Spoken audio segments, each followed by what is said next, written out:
What's up everyone, Vu of Vu Films back with another YouTube debag video to convince you to buy the products in the links in the description below, even though you don't need them.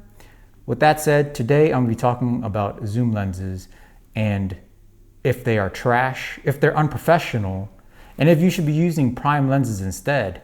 And of course, the debag YouTuber in me a year ago was talking about the Sony 2470 G Master Mark II, which I have here in my hands, which I purchased with my own money. I was saying that it wasn't worth the money, that you should just stick with buying primes or stick with buying cheaper zooms if you wanted to, because I'm a bokeh skank and I'm all about that shallow depth of field action, which is why I have a collection of G Master primes here, such as the 35, the 50 millimeter, and of course the 24 millimeter G Master that I'm filming on right now. And why did I decide to get a G Master 2 versus something else such as the Tamron or the Sigma? Obviously the Sigma DGDN, DN stands for D's nuts, is no longer D's nuts, but it is dusty nuts, and I can't stand for that. Not buying no dusty ass lens. And then Tamron is good, but it still has some autofocus issues for me in less than ideal light. And of course, the 28 millimeter is too big of a difference in terms of 24 millimeters that the 2470 G Master 2 offers. And of course, there's other things, very nuanced things, such as the weather sealing, autofocusing speed, and glass coatings, things that make the lens perform overall better than any other options out there. Now, is it worth twice the price of those other lenses? I mean, you could ask yourself that question if you're a professional filmmaker, videographer. Are you worth twice the price as some of these other videographers out there? Of course, you'd say yes, depending on your skill level, but the reason why you're worth more is very nuanced. It's very little things that many regular people, such as your clients, may not even notice why you are better than others. Same thing goes with the lenses. And for me, the big thing is, aside from just the build quality, weather sealing, all that jazz, it's the coatings. It's the way it handles backlit lens flares when you're filming. Not only does it handles the flares very well, it also autofocuses very well in all situations. That is why it costs double the price as some of its competitors. Is it exactly worth double the price? In my opinion, probably not. If it was maybe $200-300 cheaper than retail, yes, I think it will be a good buy compared to everything else in the market. So, with that said, why did I Vietnamese flip-flop my way from talking trash about zoom lenses a year ago to now buying a bunch of zoom lenses? Well, to be quite honest, this past year has been pretty rough in terms of getting inquiries and bookings for my wedding filmmaking business. And a lot of it is due in part with the economy, and people's budgets are a lot smaller than they were in years past.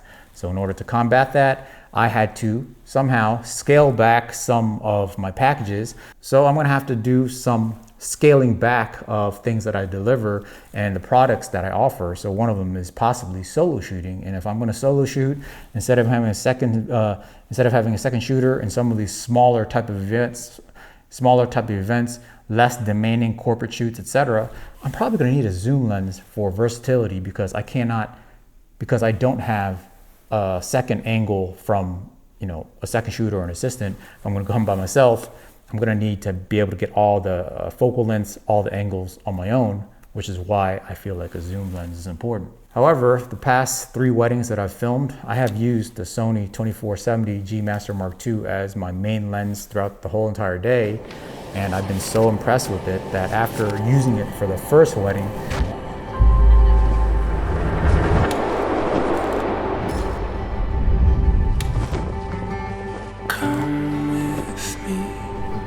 life worth living, reimagine all we've been given, bury all troubles in the past.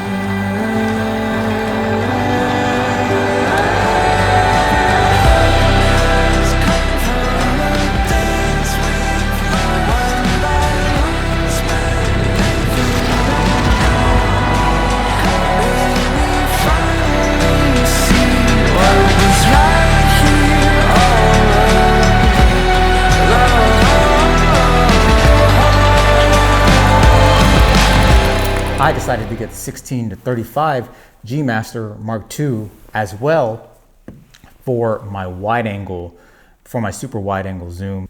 No, I'm not some rich piece of trash. I actually sold a bunch of my other lenses to be able to get these. Notably, my 35-150 Tamron f2 to f2.8, that's gone. My 14mm G Master Prime, that's gone. And all of my Samyang VAF lenses are gone. Why? It's because I'm gonna get a lot more use out of these. They cover all of those focal lengths.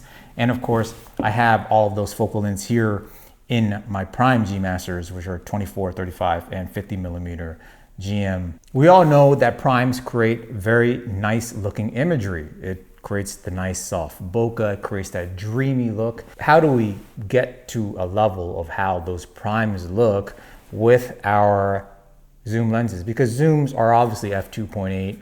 They're not going to be as bokeh'd out, bokelicious, bokeh D-bag for your trash, only one eye is in focus type of shallow depth of field. And the answer is quite simple. You just need to get some diffusion filters and put on your lens to get the nice diffused look, some nice bloomy halation. And the ones that I've always been using have been ones from Freewell. And this is the versatile magnetic V&D system. And they've recently released a new version, not necessarily to replace the other version, but they called it the V2, the Freewell V2. It comes in this case here. And the reason why I like using Freewell is obviously its versatility, because you can just take filters on and off. I'm using a Freewell Versatile mist right here. And as you can see, I could just pop this right off, the mist right off, and it has like a slight ND on it. But pop this right off, and then I could put it right back on, and it is completely magnetic. I don't have to worry about it. But most importantly, with Freewell, you're not going to get any noticeable color shifting, and you're not going to get any dumb looking flares from your filter.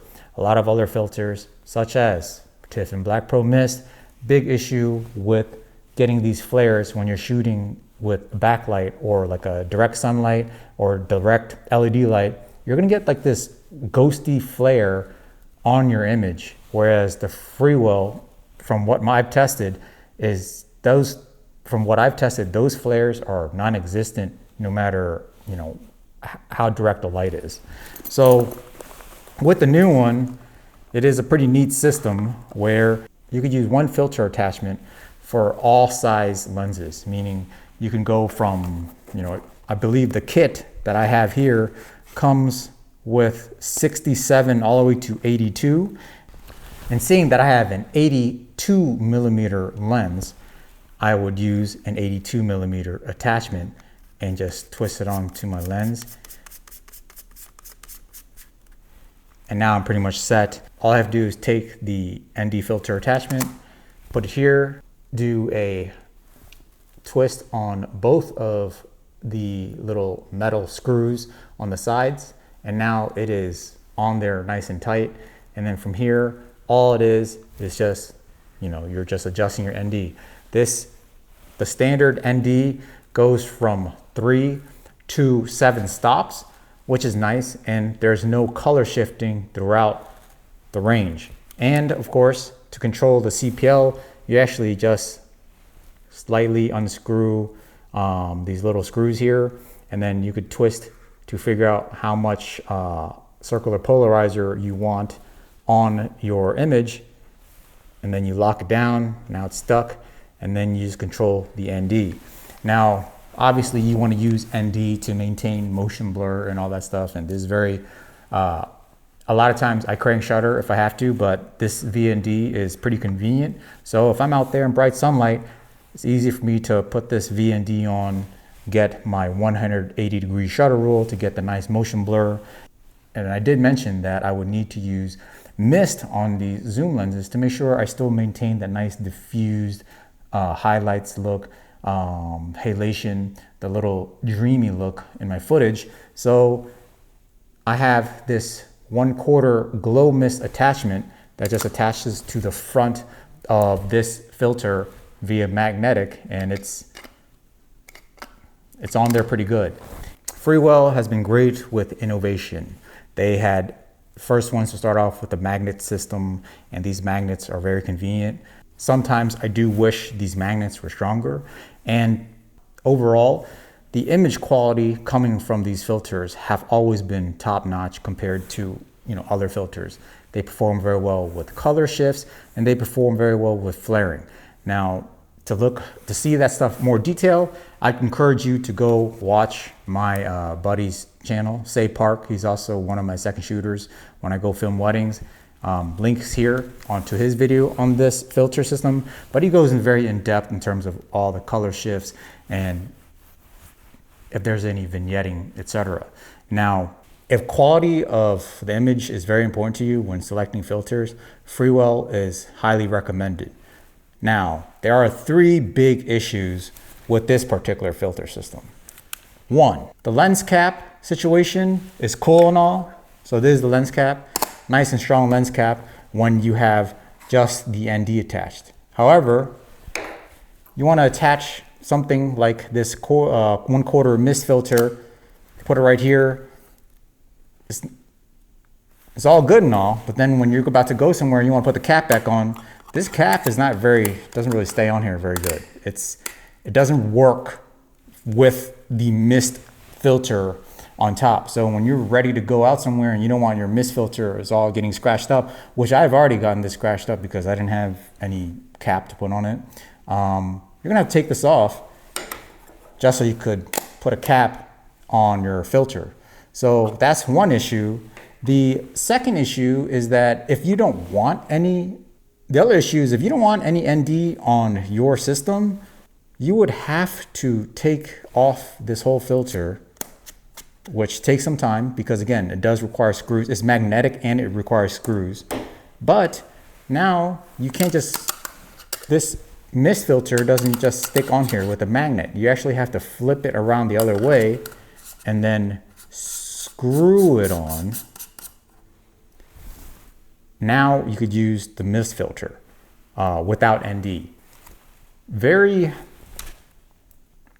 This whole mechanism, this whole system feels like it is very rushed and not thoroughly thought through before release. If that makes any sense, I feel like if they just spent another 4 hours talking about how to put this together, this would have been done much better, where you can place a magnet where the size of the mist filters and all these other attachments are the same size as this filter itself, that it will just magnetize on here. Like, there are some things that could have been thought through a little bit better to make this a lot more streamlined, a lot more convenient, a lot more run and gun of a system. And the third problem is that some of you, when you decide to buy this filter system, these little metal screws that are on here is not actually pre-installed. It actually comes in a bag that is going to be somewhere in this box. And when I received this from Freewell, I actually had to email them asking them where the screws are because I don't have any. And it was just in this box and I really had to dig for it. It was really tucked in there somehow. So that's another thing. But overall, if you want a good V&D filter system with the capability of quickly attaching mist and detaching mist filters, and the reason why it is important to be able to attach and detach mist is because sometimes when the backlight is really strong, you want to just take off that mist really quick to get your contrast back while you're filming. And then once you're done with that situation that you're in, you could go ahead and put the mist filter back on and continue filming however it is you feel like. So yeah, if you want your zoom lenses to look less clinical and sharp and to look more like a prime, you definitely want to consider putting a diffusion filter such as a mist filter from Freewell on your lens. Aside from that, the other advantages of using a zoom lens versus a prime lens, especially for run and gun shoots such as wedding filmmaking and events, is that you could get multiple different angles really quickly to get the shots that you want to get as you see them, versus if you're shooting on just prime, you're kind of stuck in that focal length and you can't do anything else. My main go-to lens for most wedding filmmaking needs has been the 50mm f1.4, and that'll be on my camera for the majority of the day. And sometimes I would use a 35mm for prep, depending on the situation I'm in terms of like spacing and things of that nature. Now, there's been plenty of times, even though I would always have a second shooter, again, you know, one of my main second shooters, Say Park, my other one is RJ Goodwin, Purple Media on YouTube. I would always be on the 50, especially like during portrait session and ceremony and all that stuff, and I would have them be on 24-70. And a lot of times if I see something that I want and they're there, I'll tell them, hey, can you get this wide angle shot for me, or can you get this shot on 70 or something while I'm stuck on 50 trying to get these nice D-bag bokeh shallow depth of field wide open shots, such as I'm doing right now at f1.4 on a 24mm for this YouTube D-bag video, because I'm a YouTube D-bag and I just love extra bokeh for no reason. And I had kept on running into an issue where sometimes, you know, during portrait session, the time is limited and one of us has to go set up the reception. Got to set up tripods, got to set up lighting for the reception. So I'll send Say or RJ out to the reception, and I'm by myself doing portrait session with the bride and groom. And I am stuck with a 50. Don't have a zoom lens with me, so I'm limited to only this certain type of shot. And there's only so many 50mm or tighter type of bokeh shots you can do before you run out of different types of shots for a more dynamic edit.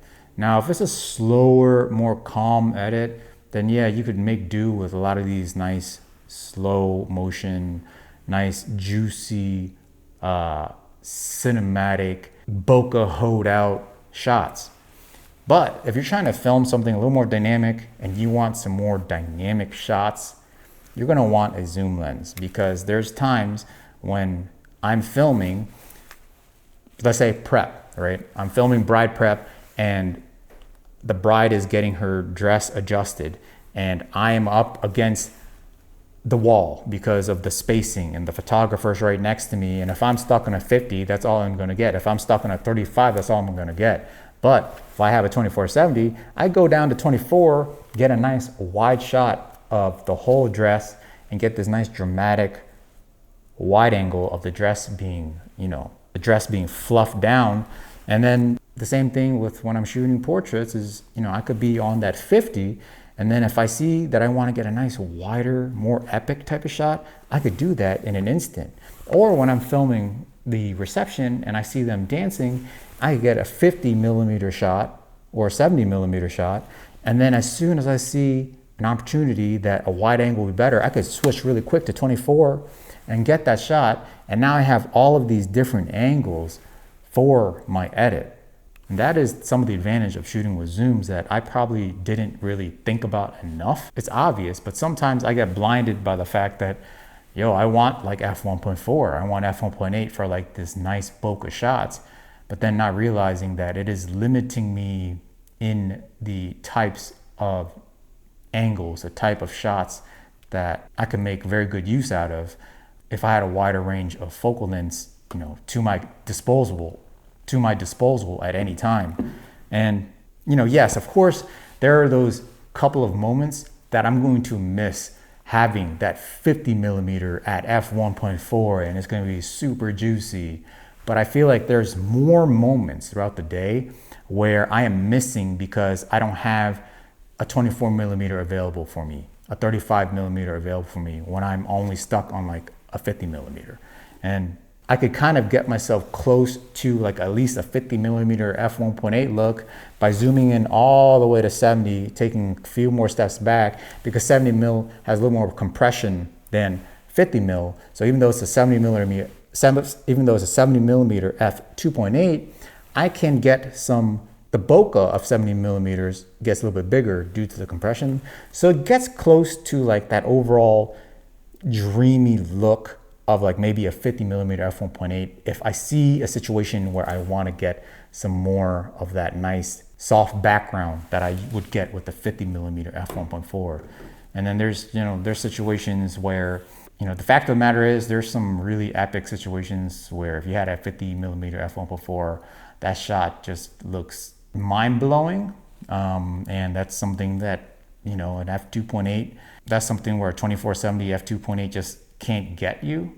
But those moments are a lot more rare than the moments where I need to be able to go back and forth between really, really wide and a 50 and a 70. As you've seen throughout the video, all the footage that was shot with the 2470 G Master and the 16 to 35 G Master Mark II, these lenses are going to give you like the best of the best image quality out of like any lens available on Sony's E-mount system. So there's gonna be no question you can get just amazing shots. Some of the most shocking things to me when I got them was just how light they were and how good they felt on the body. Another one of the reasons why I wanted to use more zoom lens was because the versatility of this 20 to 40 Tamron that I've been using for just traveling, filming things with my family, using it with my ZV-1 when I go fishing and all that stuff, was I just realized even f2.8 is fine, and these the fact that I could go from 40 to 24 and get like a really nice wide epic shot, for weddings, this was so awesome.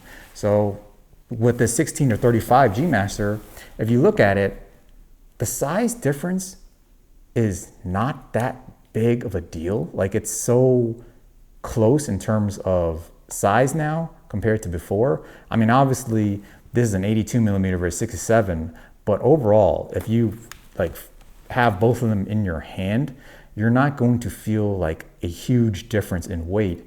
And plus, of course, you're going to get the 16 millimeter versus the 20, and the overall quality of the 16 or 35. Even though this is a very good quality Tamron lens, the 16 or 35 is going to give you the overall like corner to corner sharpness BS. Like, anyone's going to really like look into the corners of your video footage or even your photos, but this is going to get you the best of the best autofocus, the best of the best sharpness, the best of the best lens flaring due to the coatings. Huge price difference between the two, but before the older 16 to 35 GM one just felt weird. Like, I didn't like the way that felt either, but this one, man, this one feels really good in the hand. That's what she said. Anyways, I hope you found this video insightful. Maybe this helps you make a decision between buying a set of prime lenses or just buying one zoom lens. Let me know in the comments below what you think about zoom versus primes. What lenses are you running? Whatever. And until next time, lighten up. Hey man, what you doing? Checking out my Instagram account. Oh my god, Instagram, it rat. It don't let you monetize your video. Oh, for real? Good thing I have a YouTube channel. What your YouTube name? youtube.com/nvufilms.